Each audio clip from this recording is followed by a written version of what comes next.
안녕하세요. 제이월드TV의 제이입니다. 오늘은 우리가 어떻게 장애인을 혹은 장애를 생각하고 인식해왔고 또 올바른 인식이 무엇인지에 대해서 나누는 시간을 가져보도록 하겠습니다. 여러분, 장애라는 말을 보통 우리는 어떤 상황에서 사용하게 되죠? 우리는 보통 어떤 진행 과정에서 가로막힐 때 혹은 거치적거릴 때 그 가로막히게 하고 거치적거리게 하는 무언가를 장애라고 표현하게 됩니다. 그래서 그런지 이 장애라는 단어와 사람인 이 합쳐진 장애인을 떠올렸을 때 어떤 일을 수월하게 처리해내지 못하는 사람으로 생각하게 됩니다. 그래서 자동적으로 장애인이라는 이미지 속에는 불쌍한 존재로 인식되거나 도와줘야만 한다는 강박관념 속에서 장애인은 왠지 부담스러운 존재로 인식되어지기도 합니다. 과연 그럴까요? 이렇듯이 우리는 어떤 관념이나 개념에 따라 대상을 인식합니다. 따라서 오늘 제가 여러분께 이 말씀을 드리는 이유도 장애 혹은 장애인에 대한 우리의 생각을 바르게 정립해서 장애를 가지신 분들을 바르게 바라보기 위함입니다. 우선 장애라는 개념은 앞서 말씀드렸다시피 무엇인가를 진행함에 있어서 가로막힘이 있거나 거치적거리게 하는 것으로 정의할 수 있어요. 표준 국어 대사전에도 그렇게 나와 있고요. 어떻게 보면 장애라는 말 자체는 그다지 좋다거나 나쁘다거나 할 수 없는 가치 중립적인 단어인 것 같습니다. 근데 이 말을 사람에게 사용함으로써 우리는 사실과 다른 장애인에 대한 이해를 가지기도 합니다. 아니 그렇다면 도대체 지금까지 우리는 장애인에 대해 어떻게 생각하며 살았을까요? 제가 자료를 하나 찾았는데요. 2012년에 제주도 장애인 종합복지관에서 제주 지역 대학생들을 대상으로 장애인에 대한 인식조사를 했다고 합니다. 이 설문 결과에 따르면 1위가 39% 정도로 장애인과 마주쳤을 때 도울 것을 찾는다 라고 답했습니다. 그리고 2위는 약 31%가 장애인이 불쌍하게 느껴진다고 답했네요.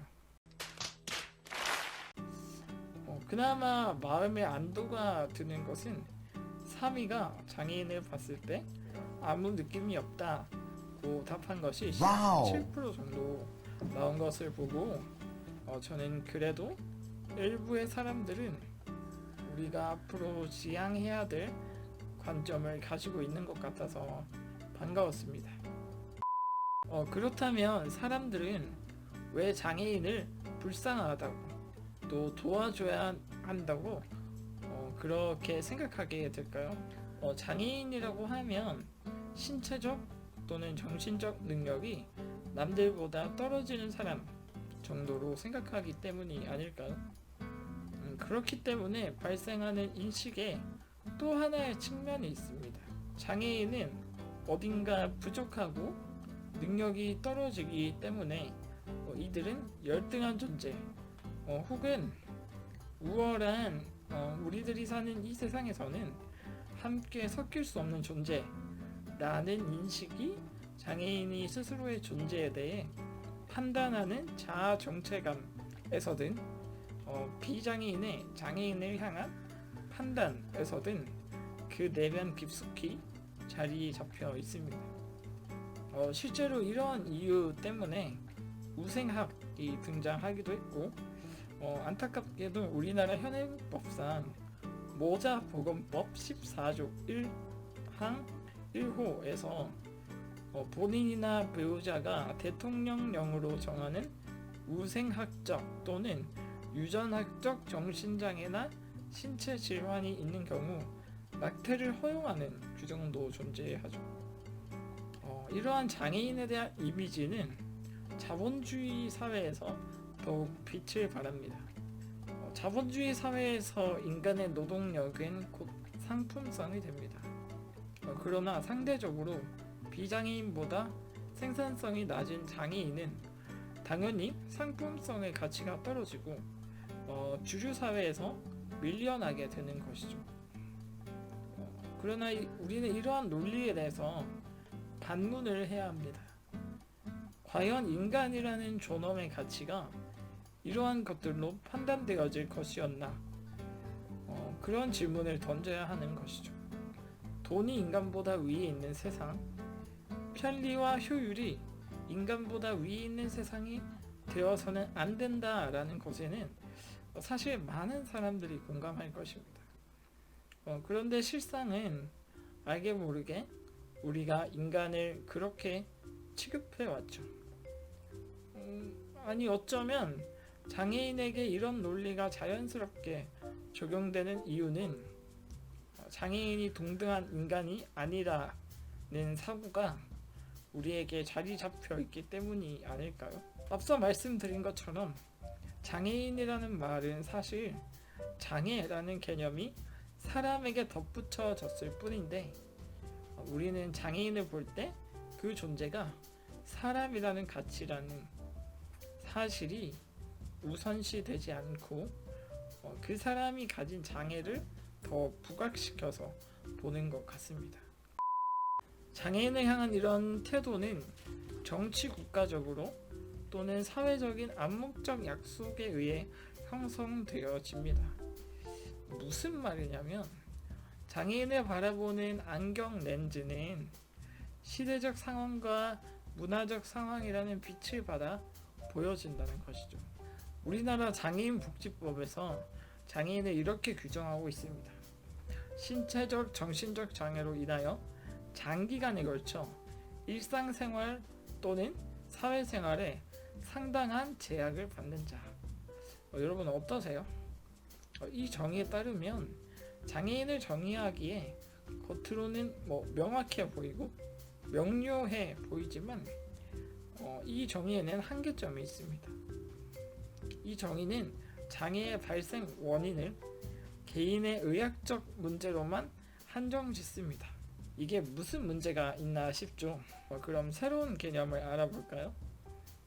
이렇게 장애 문제를 개인의 의료적 모델로만 정의하는 것에 문제를 느낀 사회적 분위기 속에 UN 장애인 권리 협약은 장애 문제를 달리 보기 시작했습니다. 장애가 단순히 개인의 의료적 손상만으로 정의되는 것이 아니라 한 개인을 둘러싼 사회적 환경에 대한 문제가 제기되면서 장애를 이해하는 폭이 넓어진 것이죠. 즉 장애인이 장애를 느끼는 것은 사회적 구조가 장애인이 활동하는 영역을 제한시키는 불평등의 구조로 이루어져 있기 때문에 장애를 경험하는 것이라는 관점의 변화가 생기기 시작했습니다. 그래서 세계보건기구인 WHO는 계속해서 장애에 대한 개념을 발전시켜 오다가 비교적 가장 최근인 2001년에 장애인을 정의하는 새로운 기준을 제시했습니다. 그것은 바로 ICF라는 기능, 장애, 건강이라는 국제 분류입니다. 시간상 많은 말을 다루기는 어렵습니다만 간단하게 요약하자면 ICF는 장애를 정의할 때 개인적인 장애나 질병과 상황적 맥락과의 상호작용에 의해서 기능과 장애를 설명합니다. 이해를 위해서 쉽게 예시를 하나 들면 제가 어떤 맛집을 들리려 하는데 그곳에 엘리베이터라든지 휠체어가 접근하지 못하게 하는 요소들이 있다면 사회는 장애인이 장애를 느끼도록 만든 책임이 있다는 것이죠. 이런 경우는 사회적 구조물 이외에도 장애인을 향한 사회적 인식도 포함될 수 있습니다. 즉 사회적인 인식이 장애인들로 하여금 그들 스스로가 장애로 인해서 얻게 되는 자아 정체감 형성에 지대한 영향을 끼칠 수 있다는 것이죠. 유엔 장애인 권리 협약은 서문에서 장애는 진화하는 개념이라고 밝혔습니다. 우리가 이해하는 장애에 대한 개념과 우리가 바라보는 장애인의 모습은 어디쯤에 위치해 있을까요? 여기서 제가 말한 우리라는 범주는 장애인과 비장애인 모두를 포함합니다. 장애인 스스로도 자신의 몸과 정신에 대한 이해가 한 인간으로서 자신은 존엄한 가치를 가지고 있음을 인정하고 장애는 그저 부수적인 자신의 수많은 특성 중 하나라고 이해되어지길 바랍니다. 마찬가지로 비장애인 또한 장애인을 대할 때 이들도 나와는 본질적으로 존엄한 동등한 존재라는 인식을 가지고 그렇게 대하고 부족하고 모자라다고 또는 귀찮다고 이들을 사회 저편으로 몰아내는 것이 아니라 이들과 함께 살아가기 위하여 고민하고 방법을 찾아내서 이들을 원래 있어야 할 그 자리에 있을 수 있도록 지지해주는 세상이 되어지길 바랍니다. 그런데요, 저는 확신합니다. 이러한 가치는 오직 복음 안에 있고 복음만이 가능하게 할 수 있습니다. 인간의 높아지려는 마음과 인간이 가지고 있는 배제와 차별이라는 죄성은 이런 세상을 만들어 나갈 이유를 찾지 못합니다. 그러나 하나님 나라에서는 마땅히 만들어져야 할 세상이라고 선포합니다.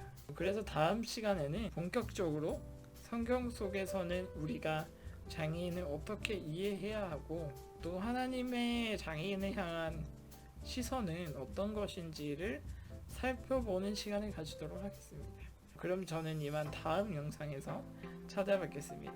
감사합니다.